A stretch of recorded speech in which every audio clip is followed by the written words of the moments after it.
আসসালামু আলাইকুম। আমি মারিয়া। নতুন একটি ভিডিওতে আপনাদের সবাইকে স্বাগতম। তো সবাই কেমন আছেন? আশা করছি অনেক বেশি ভালো আছেন। আমরা আল্লাহর রহমতে অনেক বেশি ভালো আছি। তো আজকে আমি আপনাদেরকে একটি সুন্দর রেসিপি তৈরি করে দেখাবো, আর সেটা হচ্ছে বরবটি আর আলু দিয়ে খুব সুন্দর একটা সবজি তরকারি।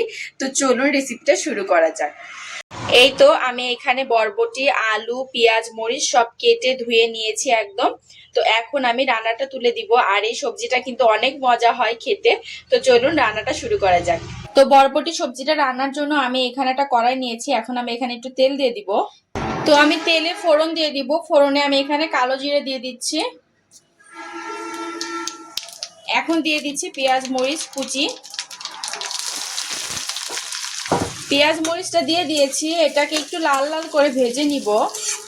আর বরবটি সবজিতে এই কালো জিরা ফোড়নটা দিলে অনেক সুন্দর একটা ঘ্রাণ আসে। তো আপনারা অবশ্যই কালো জিরা দিয়ে ফোড়নটা দেওয়ার চেষ্টা করবেন। তো পেঁয়াজটা লাল লাল হয়ে এসেছে। এখন আমি এখানে দিয়ে দিচ্ছি এই তো কুচি করে রাখা আলুটা।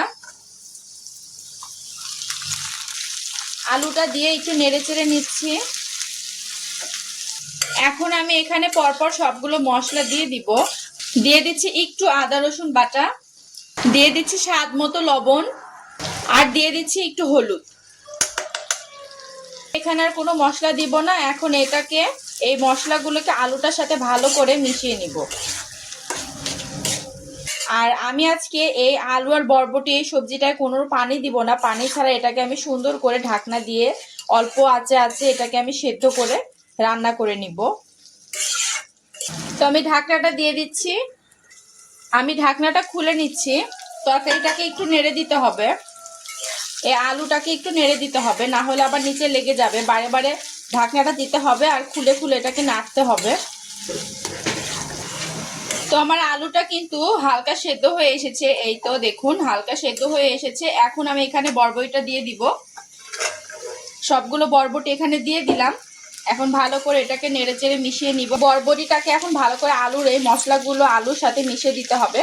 আর আলুটা আগে ভেজে নিতে হবে, বরবটিটা পরে দিতে হবে, কেননা বরবটি কিন্তু খুব তাড়াতাড়ি সেদ্ধ হয়ে যায়। এখানে ঢাকনাটা দিয়ে দিচ্ছি, আর চুলার জালটা মিডিয়ামে থাকবে। তো ঢাকনাটা খুলে নিচ্ছি, আর ঢাকনাটা খুলে এটাকে একটু নেড়ে দিচ্ছি। বারে বারে এই তরকারিটাকে একটু ঢাকনাটা খুলে খুলে নাড়তে হবে, না হলে দেখা যাবে যে নিচে হবে উপরে হবে না। তো উল্টিয়ে পাল্টিয়ে ভালো করে এটাকে সুন্দর করে রান্না করে নিব। আর কালারটা জাস্ট দেখুন কত সুন্দর হয়েছে, এত সুন্দর লাগছে কালারটা, অনেক বেশি ভালো লাগছে এই কালারটা। তো আমি আবারও এটা ঢাকনাটা দিয়ে দিব। তো ঢাকনাটা দিয়ে দিলাম।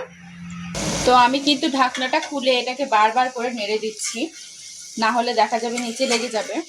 আর এটা আরও হবে, এখনো হয়নি, আরও হবে এটা।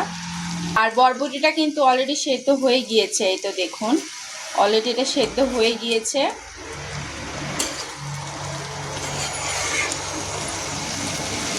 তো তরকারিটাকে আরেকটু আমি রান্না করব, তারপর এটাকে আমি নামিয়ে নিব। তো ঢাকনাটা দিয়ে দিচ্ছি। তো আমার এই ভাজিটা কিন্তু হয়ে গিয়েছে। আমি এখন জালটা বন্ধ করে দিচ্ছি। আমি আর এটাকে ভাজবো না,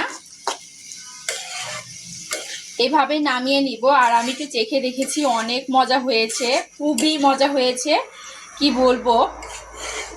এই তো আমি বরবটির তরকারিটাকে বাটিতে উঠে নিয়েছি, আর দেখুন কতটা বেশি সুন্দর লাগছে দেখতে, আর খেতে কিন্তু অনেক মজা হয়েছে। তো আমার রেসিপিটা ফলো করে আপনারাও বাসায় বানিয়ে খেয়ে দেখবেন, অনেক ভালো লাগবে।